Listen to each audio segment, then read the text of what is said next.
Hari ini saya ingin memberikan sedikit sharing tentang kebenaran firman Tuhan. Yang pertama, saat ini kita semua tahu bagaimana keadaan bangsa Indonesia dan hampir semua negara terjangkit atau terserang oleh virus corona. Memang ada banyak dampak negatif yang diakibatkan oleh corona ini, kawan-kawan. Tetapi juga kita jangan lupa, kita harus melihat juga ada dampak-dampak positif, dampak-dampak yang baik yang bisa kita lihat. Dan saya yakin setelah virus corona ini akan berlalu, akan ada banyak perubahan. Salah satu mungkin sosial budaya kita akan banyak berubah. Ya, minimal orang semakin suka menjaga kebersihan. Kemudian juga mungkin ada banyak orang mulai suka menggunakan masker. Jadi saya di mobil ini ada banyak stok masker, kawan-kawan. Jadi kalau saya keluar beraktivitas di luar, saya akan gunakan. Dan saya rasa memang ini perlu terus dibiasakan.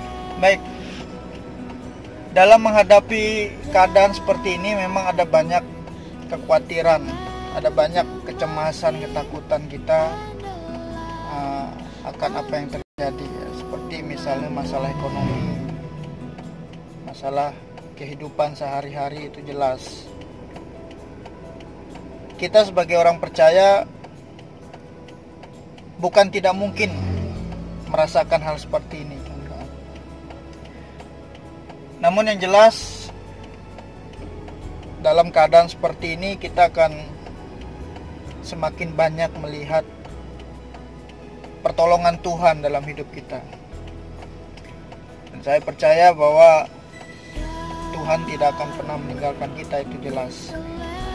Nah, saya mengutip, atau mungkin kawan-kawan bisa membaca nanti di rumah, 1 Petrus pasal yang pertama ayat 3 sampai ayat yang ke-12.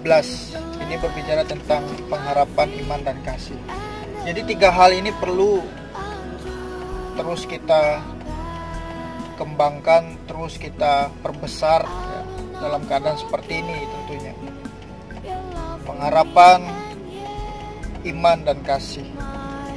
Saya sedikit membuat catatan tentang pengharapan. Apa sebetulnya pengharapan bagi kita orang Kristen atau orang percaya? Pengharapan dalam perspektif Kristen selalu berhubungan dengan janji Tuhan dalam firman-Nya kepada kita. Jadi pengharapan adalah sesuatu yang kita harapkan atas janji yang sudah Tuhan janjikan untuk setiap orang percaya melalui kebenaran firman Tuhan. Kemudian juga pengharapan adalah sikap orang percaya yang mengenal Allah. Jadi orang yang mengenal Tuhan, orang yang mengenal Allah adalah orang yang berpengharapan. Nah, kita bersyukur kita mengenal Tuhan, artinya kita harus memiliki pengharapan dalam hidup kita. Kemudian juga pengharapan bukan sikap dan cara hidup yang berharap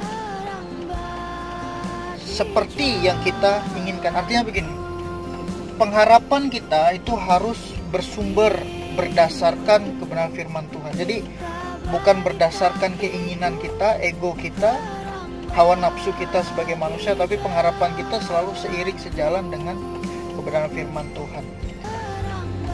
Nah, dalam kondisi seperti ini pengharapan diperlukan. Apa yang kita harapkan ke depan, kawan-kawan? Tentunya kita berharap musibah ini akan berlalu. Kemudian yang kedua, kita berharap Tuhan selalu memberikan kita kekuatan, penghiburan. Jadi walaupun dalam keadaan seperti ini, ekonomi kita mulai tergoncang, kemudian sosial budaya kita, pekerjaan kita, mungkin ada banyak orang di luar sana yang mengalami PHK, kemudian usahanya bangkrut, bisnisnya bangkrut, gagal. Ya. Nah, kita perlu pengharapan. Kemudian pengharapan juga perlu dengan yang namanya iman. Jadi iman, kita tahu semua dalam kebenaran firman Tuhan, iman adalah dasar dari segala sesuatu yang tidak kita lihat. Nah, saat ini kita tidak tahu apa yang akan terjadi ke depan, tapi kita beriman bahwa itu akan terjadi. Pengharapan kita itu akan terjadi.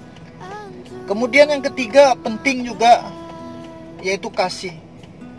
Jadi zaman sekarang, keadaan sekarang membuat orang semakin selfish ya. Jadi mementingkan diri sendiri, memikirkan diri sendiri. Nah, kita sebagai orang percaya, kita perlu terus memperbesar kasih kita, saling tolong menolong, memperhatikan satu dengan yang lainnya.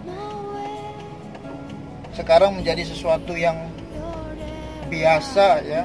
Kalau saya lihat bagaimana orang yang terjangkit corona kemudian meninggal dan ingin dikuburkan ditolak oleh masyarakat. Nah, kita jangan seperti itu, kawan-kawan. Justru kita harus mensupport, mendukung ya, memberi semangat bagi mereka yang terjangkit corona supaya mereka bisa sembuh. Dan bukan kita diskriminasikan, bukan kita abaikan atau kita acuhkan. Nah, inilah fungsi dari kasih bagi orang-orang percaya. Jadi kawan-kawan, pada kesempatan ini 3 hal ini saya ingin mengajak kita untuk terus kita kembangkan ya, kita lakukan dalam hidup kita. Dan setelah virus corona ini, saya yakin kehidupan kita akan kembali normal, dan saya percaya iman kita akan terus semakin semakin besar ya. Ada banyak orang yang mulai merindukan sembahyang, ibadah. Ada banyak orang bertanya dengan saya, Pak Pendeta, kapan kita mulai sembahyang? Saya sudah kangen, rindu untuk beribadah. Sama ya, saya juga rindu berjumpa dengan jemaat, melayani ya, dalam persekutuan, ibadah-ibadah yang dilakukan. Tapi untuk saat ini kita berupaya untuk membantu pemerintah, untuk membantu bangsa kita ini untuk menyelesaikan virus corona, dan kita bersama-sama, bekerja sama ya, mendukung, mensupport. Jadi jangan kita menjadi batu sandungan yang malah mempersulit pemerintah untuk menyelesaikan masalah ini, tapi kita bersama-sama. Ayo kawan-kawan, saudara-saudara, Bapak Ibu yang terkasih, kita bersemangat menjalani kehidupan ini. Selamat hari Minggu, Tuhan Yesus memberkati.